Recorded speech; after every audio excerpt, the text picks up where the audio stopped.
Doctor Ushma skin and hair clinic లో మీ చర్మం జుట్టు సమస్యలకు సరికొత్త పరిష్కారాలు అందిస్తున్నాం.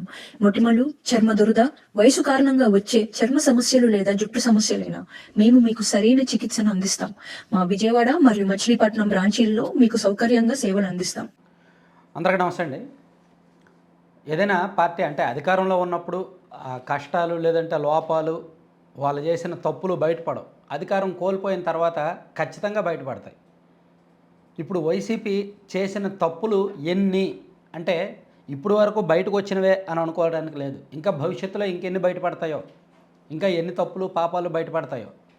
తెలుగుదేశం పార్టీ వేసే ప్లాను ఆ ట్రాప్లో వైసీపీ ఖచ్చితంగా ఇరుక్కునే అవకాశాలు పుష్కలంగా ఉన్నాయి. ఎందుకంటే వాళ్ళు ఏమీ తప్పులు చెయ్యకపోతే ఇరుక్కునే వాళ్ళు కాదు.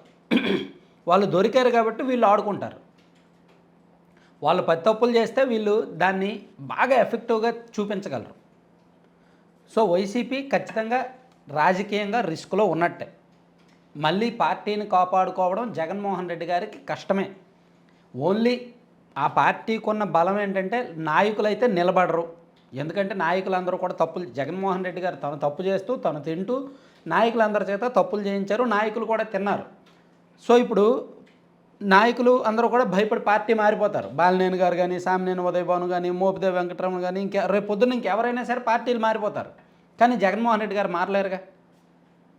సో ఆ పాపమో పుణ్యమో దాని ఫలితమో ఆయనే అనుభవించాలి.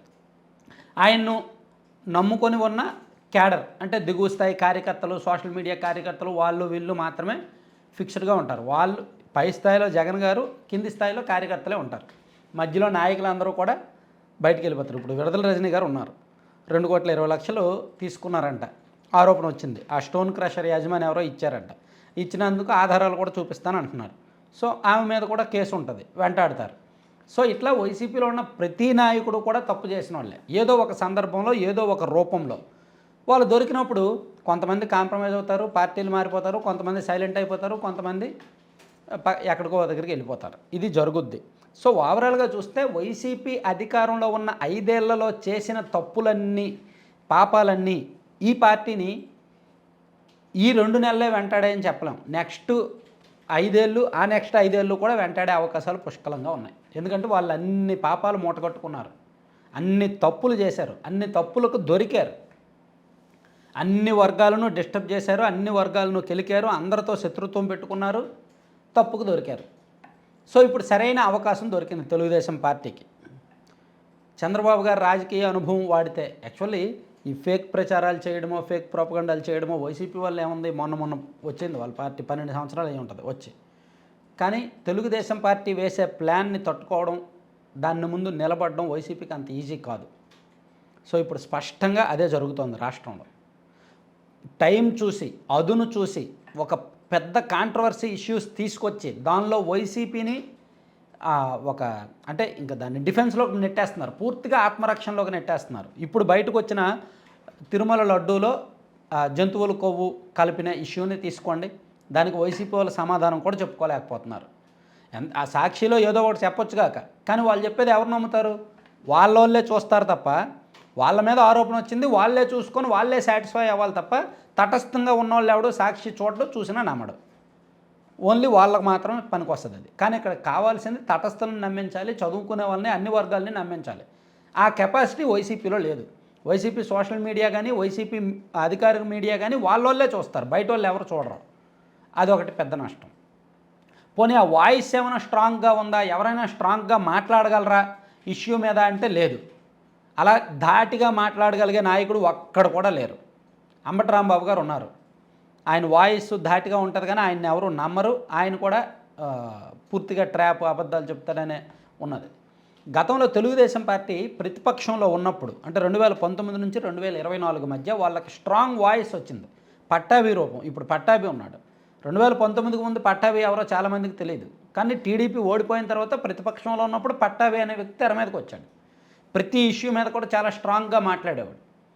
అలాగే తెలుగుదేశం పార్టీకి కొత్త నాయకులు, పిల్లి మాణిక్యాలరావు కానీ, లేదంటే చాలామంది అప్పుడే ఈ గత 5 ఏళ్లలోనే వచ్చారు. అంటే పార్టీ ఓడిపోయి కష్టాల్లో ఉన్నప్పుడు ఆ పార్టీ తరపున వాయిస్ వినిపించడానికి, ప్రభుత్వాన్ని ఇరుకుని పెట్టడానికి కొత్త వాయిస్లు వచ్చాయి. ఇప్పుడు వైసీపీలో అది లేదు.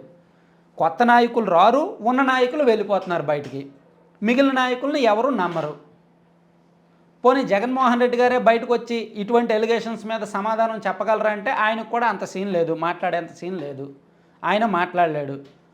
ఒక్క మాట మాట్లాడినా సరే దానిలో 100 బూతులు వెతుకుతారు, ఆయనకి ఆయనే ట్రోల్ అవుతారు.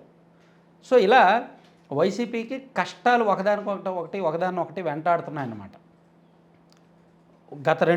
చూడండి, ఇప్పుడు ఇది తిరుమల లడ్డు, దానికి ముందు జత్వానికి సంబంధించిన వ్యవహారం, హీరోయిన్ జత్వానికి సంబంధించిన వ్యవహారంలో అడ్డంగా దొరికిపోయారు ఆధారాలతో సహా. మధ్యలో వరదలు వచ్చాయి. పోనీ వరదల్లో ఏమైనా పాజిటివ్గా మంచి ప్రచారం చేసి జనంకు అందుబాటులో ఉంటారా అంటే, ఇటువైపు వరదల్లో జనం కష్టాల్లో ఉంటే అటువైపు అమరావతి మునిగిపోతుంది దాని మీద రాజకీయం చేశారు తప్ప దీని మీద కాన్సన్ట్రేట్ చేయాలి. అక్కడ ఒక మైనస్ మూట కట్టుకున్నారు. అంతకుముందు ఈ పార్టీ ఆఫీసుల కోసం స్థలాలు ఇచ్చి అదొక అపఖ్యాతి మూట కట్టుకున్నారు. ఇట్లా చాలా వరస్ట్ పనులన్నీ ఇప్పుడు బయటకు వస్తున్నాయి. సో ఇది పార్టీకి అంటే రాజకీయాల్లో పార్టీలు ఓడిపోవడము మళ్ళీ గెలవడం ఇదంతా సర్వసాధారణం. కానీ వైసీపీ ఓటమి పరిపూర్ణం. భవిష్యత్తులో కూడా ఆ పార్టీకి మళ్ళీ గెలుపు అవకాశాలు ఉండవు, ఉండే అవకాశాలు లేవు. ఎందుకంటే జగన్మోహన్ రెడ్డి గారికి రాజకీయం ఏంటి, ఆయన రాజకీయ స్వరూపం ఏంటి అనేది రాష్ట్ర ప్రజలకు తెలిసిపోయింది, అన్ని వర్గాలకు తెలిసిపోయింది.